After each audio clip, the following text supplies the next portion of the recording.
आधी रात हो चुकी थी और आसपास घना अंधेरा छाया था। एक टूटे हुए खंडहर के बीच हवन कुंड की आग सुलग रही थी और उसके सामने बैठा था अघोरम, जो था गांव का सबसे सिद्ध पुजारी। उसके सामने एक मूर्ति रखी थी जिसका शरीर इंसान का था, सिर किसी भैंस जैसा था और पेट में आग की भट्टी थी। ओम छर छर मोलकाय नमः। ओम छर छर मोलकाय नमः। ओम छर छर मोलकाय नमः। जैसे ही अघोरम ने मंत्र पूरा करके हवन कुंड में राख डाली और एक छोटे से शिशु को सामने रखी मूर्ति के पेट की ओर उछाल दिया। जैसे ही बालक उस भट्टी में पहुंचा, एकाएक वहां से आग की लपटें धधकने लगी और मूर्ति की आंखों से तेज लाल प्रकाश निकलता नजर आने लगा। और ये नजारा देख अघोरम जोर जोर से हंसने लगा।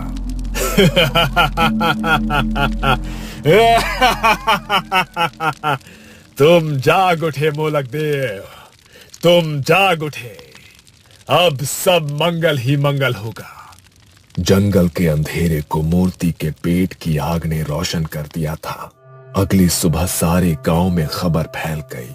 सुना भैया, कल रात अघोरम ने मोलक देव को जगा दिया है। बलि स्वीकार हो गई है। लगता है अब ये फसलों की आग सूखा खत्म हो जाएगा। अरे ये किसी और के बस का काम था भी नहीं, ये सिर्फ अघोरम ही कर सकते हैं। तभी तो वो गांव के सबसे सिद्ध पुजारी माने जाते हैं। मोलक की सेवा में तनिक भी गलती हो जाए तो जान पर बनाती है, लेकिन अघोरम बाबा के रहते हमारे गांव का कभी अमंगल हो ही नहीं सकता। हाँ, लेकिन अब वही होगा जिसके लिए सारे गांव का दिल थर थर कांपता है। हर अमावस को बलि देनी होगी। अघोरम मोलक का सेवक था। कहते थे ये सिद्धि उन्हें विरासत में मिली थी। अगर मोलक देवता खुश हो जाए तो गांव में हरियाली होती थी, फसलें दोगुना लहलहाती थी, लोग बीमारियों से दूर रहते थे और घर में खुशियां लौट आती थी। और अगर देवता नाराज हो जाए तो सूखा, तरह तरह की बीमारियां और भूखमरी से गांव वाले बेहाल हो जाते थे। इसलिए अघोरम हर साल अपनी जान पर खेलकर वो हवन करता था, क्योंकि मोलक के भोग में हुई एक गलती, मतलब साधक की बलि। नहीं, मैं भूखी मरने को तैयार हूँ, बीमारी भी झेल लूंगी, लेकिन अपने बच्चे की बलि नहीं दूंगी। फसल में आग लगी तो लगी, मेरा बच्चा इसकी भरपाई क्यों करेगा? बात को समझो सरला, ये तुम्हारे बच्चे की बलि नहीं है, ये तो पूरे कबीले की रक्षा के लिए मोलक का प्रसाद बनेगा। गांव की रक्षा के लिए उसे सालों सालों तक याद रखा जाएगा। हर दिन पहला निवाला तेरे बेटे के नाम का निकालेंगे गांव वाले। मैंने कह दिया ना, मैं अपने बच्चे की बलि नहीं देने दूंगी, चाहे तो मेरी जान ले लो। नहीं, बलि तो बस एक बालक की ही होगी। देवता को चाहिए निर्मल मन, निष्पाप आत्मा, और इस धरती पर बच्चों से ज्यादा पवित्र कौन है? समय मत गंवाओ। जो समय पर मोलक को भोग ना मिला तो उसका कहर टूटेगा पूरे गांव पर। अच्छा, तो तुम ऐसा करो, अपने बेटे को भोग चढ़ा दो उस देवता को। गांव के लिए इतना तो कर ही सकते हो।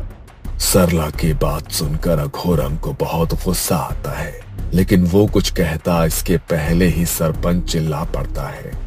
अगर अघोरम के वंशज को कुछ हो गया तो आने वाले समय में हमें मोलक देवता के क्रोध से कौन बचाएगा? मूर्ख औरत, तू पहली नहीं है जिसने अपने बच्चे की बलि दी है।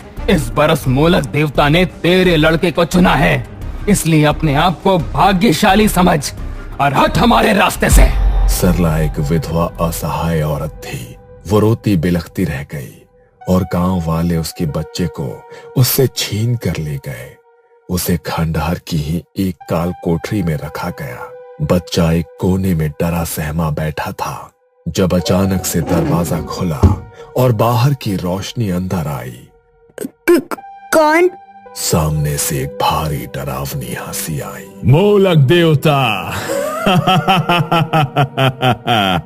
अघोरम ने बच्चे को खाने को कुछ दिया और बच्चा वहीं पर बेहोश हो गया। थोड़ी देर बाद अघोरम उसे गोद में लेकर मोलक की मूर्ति के आगे बनाई गई एक चिता पर लिटा देता है और मूर्ति की तरफ देखकर बोलता है, अग्नि साक्षी बन, पवित्र आत्मा अर्पित है। इतना कहकर अघोरम बच्चे को मोलक की मूर्ति को समर्पित कर देता है। मूर्ति के पेट से तेज लपटें उठने लगती हैं। एक अजीब सा सन्नाटा पसर जाता है। रात का अंधेरा इतना गहरा था कि लगता था जैसे जंगल ने चांद को ही निगल लिया हो। अघोरम की सांसें तेज थी। उसकी आंखें अचानक लाल हुई और शरीर अकड़ने लगा। उसने किसी जानवर की तरह आसमान की ओर मुंह करके एक डरावनी आवाज निकाली और फिर मूर्ति की तरफ देखने लगा। अचानक पेट की भट्टी से राख हवा में उठने लगी, जैसे किसी अनदेखे चक्र में घूम रही हो।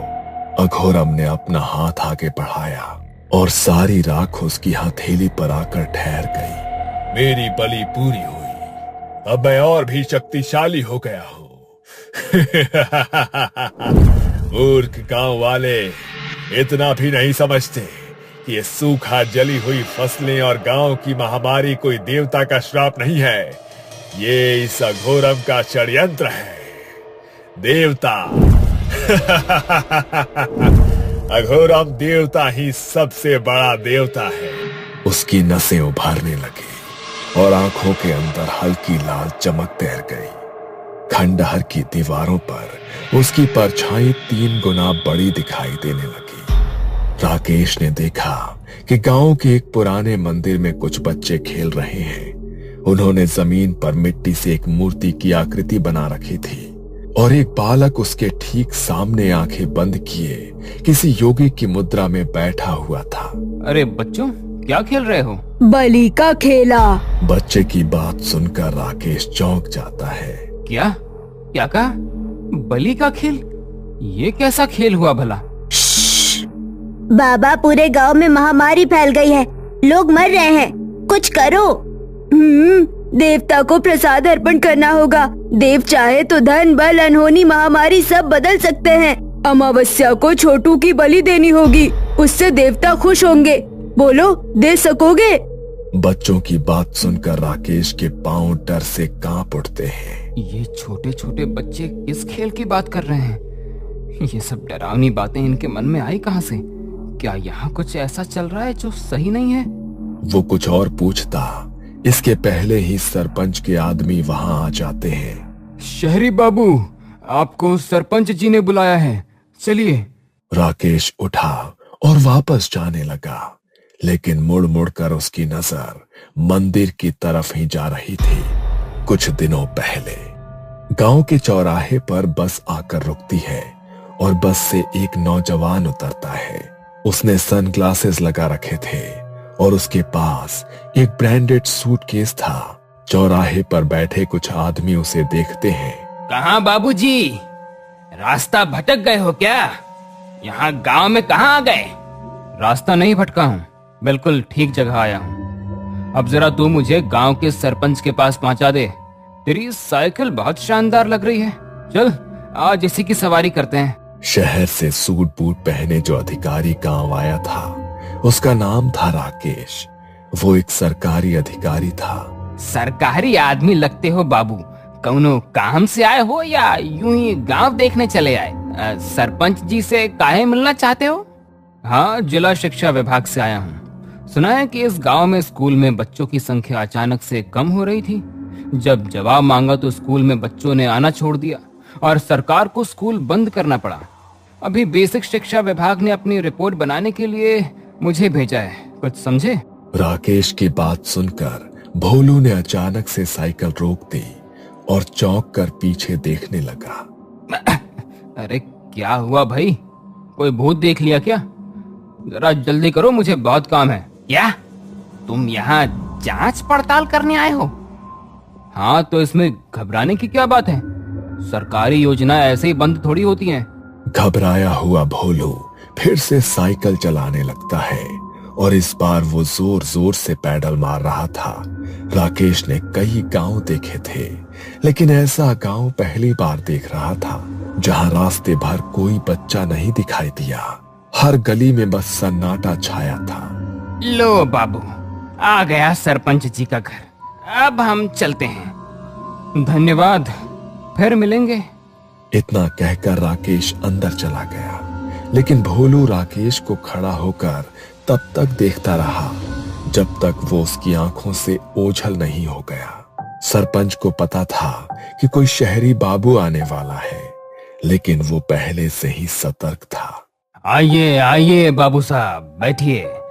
बताइए, हम आपकी क्या सहायता कर सकते हैं? आपने बेकार ही यहाँ पहाड़ी तक आने की जहमत उठाई। सरपंच की बात सुनकर राकेश अपने बैग से निकाल कर एक फाइल खोलता है। सरपंच जी, ये मेरा काम है। स्कूल के रिकॉर्ड्स में शुरुआत में 75 बच्चे दर्ज थे, लेकिन धीरे धीरे गिनती घटने लगी और बाद में सिर्फ 19 ही बचे। जब जवाब मांगा गया तो बच्चों ने स्कूल जाना बंद कर दिया। ये कुछ अजीब बात नहीं है? राकेश की बात सुनकर सरपंच का गला डर से सूख जाता है। अब क्या करें बाबूजी, लोग अपने बच्चों को पढ़ाना ही नहीं चाहते। हमने तो बहुत कोशिश कर ली है, तभी तो आपको कह रहे थे कि बेकार यहाँ तक आने की जहमत उठाई आपने। ठीक है, तो एक बार मैं भी कोशिश कर लेता हूँ। राकेश की बात सुनकर सरपंच के चेहरे का रंग ही बदल जाता है। सरपंच समझाने की कोशिश करता है, लेकिन राकेश की जिद के आगे हार जाता है। शाम का समय था। राकेश गांव देखने का मन बनाकर निकलता है। गांव के सुनसान पड़े मंदिर से अचानक उसे कुछ बच्चों की आवाज सुनाई देती है और फिर उसे बच्चे बलि का खेल खेलते नजर आते हैं। क्या सोचने लगे साहब? चलिए जल्दी, सरपंच जी इंतजार कर रहे हैं। हाँ, आपको बताया नहीं किसी ने यहाँ दिन ढले बाहर निकलना मना है? ये शहर नहीं है बाबू, पहाड़ी गांव है। जंगली जानवर का शिकार बन जाओगे। राकेश बिना कुछ कहे उस आदमी के साथ चल रहा था। ढलती शाम में वो जगह और भी डरावनी लग रही थी, जैसे अंधेरा वहीं से जन्म लेता हो। तभी सरपंच का आदमी उसके सामने आकर खड़ा हो गया। काहे बाबू, बार बार उधर क्या देख रहे हैं? अरे बच्चे खेल रहे हैं, इसमें इतना घबराने की क्या बात? राकेश को उस आदमी की बात किसी चेतावनी से कम नहीं लगी। वो चुपचाप चलता रहा। सरपंच के घर पर पहुंचकर उसका सामना एक बाबा से होता है, जो किसी सन्यासी जैसा दिखाई पड़ रहा था। आइए साहब, ये हमारे गांव के सबसे सिद्ध पुजारी हैं। सोचा आपसे मिलवा देते हैं। अच्छा, सिद्ध? तो फिर कौन सी सिद्धि पा रखी है आपने? भाई, हमने पोस्ट ग्रेजुएट किया है, यूपीएससी पास किया है, और आपने? आपकी सिद्धियों में कौन सी डिग्री होती है? अगर हमारी सिद्धि इतनी आसानी से सबको समझ आने लगे तो हम और आम लोग एक ही नहीं हो जाएंगे। हमारी सिद्धि को समझने के लिए अभी आपकी समझ बहुत छोटी है। चल बांध लीजिए। अच्छा, लगता है कि आप अपने आप को बहुत खास समझते हैं। बोलते हुए अचानक राकेश के शब्द लड़खड़ाने लगे और उसका सर चकराने लगा। अच्छा, अब हम चलते हैं सरपंच जी, हमारा काम हो गया। मेहमान को आराम करवाइए, इनकी तबीयत ठीक नहीं लगती। अघोरम का ऐसा उठकर जाना और उसके शब्द राकेश को अजीब लगते हैं, लेकिन वो कुछ अच्छा महसूस नहीं कर रहा था, इसलिए चुप रहता है। उस रात राकेश को नींद नहीं आई। बार बार उसके दिमाग में बच्चों के शब्द गूंज रहे थे। बलि का खेल। थोड़ी देर बाद उसे मुश्किल से नींद आई। सपने में वो उसी मूर्ति के सामने खड़ा था जो उसने बच्चों को मिट्टी से बनाते देखा था। मूर्ति का चेहरा किसी बैल का था और शरीर इंसान का। उसके पेट में आग की भट्टी जल रही थी, जिससे निकल रही लपटें उसके चेहरे तक आ रही थी। अचानक उसकी नींद खुल गई। ये क्या था? ये कैसा डरावना सपना था? और वो कैसी अजीब सी मूर्ति थी? अभी तक धड़कनें तेज हैं। ये सब क्या हो रहा है मेरे साथ? राकेश उठकर बैठ गया। तभी छत से उसने देखा कि जंगल में खंडहर के बीचों बीच आग जल रही है। राकेश के दिमाग में अपना सपना घूम गया और बिना कुछ सोचे समझे वो नीचे उतरकर खंडहर की तरफ भागने लगा। राकेश खंडहर में पहुंचा तो सामने का नजारा देखकर हैरान रह गया। ये वही मूर्ति थी जो उसके सपने में आई थी, लेकिन राकेश ने तो पहले इसे कभी देखा ही नहीं था। तो फिर कैसे? ये सवाल उसके दिमाग में घूम रहा था। तभी उसकी नजर अघोरम पर पड़ी। अघोरम हवन कुंड के सामने बैठा था। उसकी आंखें बंद थी, लेकिन उसके होठ लगातार मंत्र बुदबुदा रहे थे। हवा बिल्कुल स्थिर थी, जैसे समय खुद ठहर गया हो। राकेश ने महसूस किया कि हवन की आग सामान्य नहीं थी, उसकी लपटें कुछ अलग सी थी। ये सब देखकर राकेश धीरे धीरे दबे पांव एक टूटी दीवार के पीछे छिप गया। और तभी अघोरम ने बिना आंखें खोले कहा, छिप कर क्यों देख रहे हो सरकारी बाबू? अब यहाँ तक आ ही गए हो तो आओ, सामने आ जाओ। अघोरम की बात सुनकर राकेश का दिल जोर से धड़क उठा और वो धीरे से बाहर आया। ये सब क्या हो रहा है? यही आपकी सिद्धि पाने का राज है क्या? हर बात जानने की बहुत चाहत है आप में, लेकिन कुछ राज ऐसे होते हैं जिनसे दूर ही रहना चाहिए। तुम मुझे सीधा सीधा जवाब दो कि गांव के बच्चे कहाँ गायब हो रहे हैं? क्या ढोंग है ये? कैसा अंधविश्वास है? तुम मासूम गांव वालों को बेवकूफ बना रहे हो ना? अघोरम जोर से हंस पड़ा। उसकी हंसी बहुत डरावनी थी। तुम शहर वाले एक गलती करते हो, जो समझ नहीं आता उसे अंधविश्वास कह देते हो। ये कोई अंधविश्वास नहीं। अगर ये गांव आज भी जिंदा है तो सिर्फ मेरी वजह से। अघोरम धीरे धीरे खड़ा हुआ और आग अचानक तेज भड़क उठी। उसकी परछाई मूर्ति पर पड़ रही थी। अघोरम की आंखें अब पूरी तरह लाल दिख रही थी। मैं साधक हूं। इन मासूम आत्माओं की ऊर्जा से मैं मृत्यु को भी रोक सकता हूं। बीमारी, अकाल सब मेरे आगे झुकते हैं। बस फर्क इतना है कि ये मूर्ख लोग गांव वाले नहीं जानते कि ये मोलक कोई देवता नहीं, शैतान है।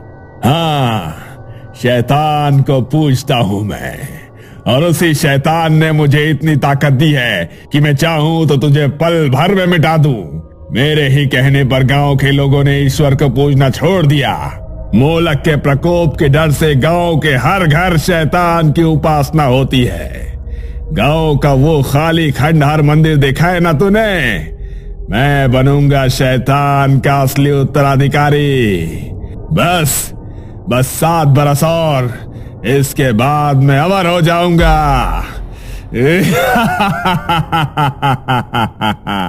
अघोरम की बातें सुनकर राकेश का चेहरा पीला पड़ गया।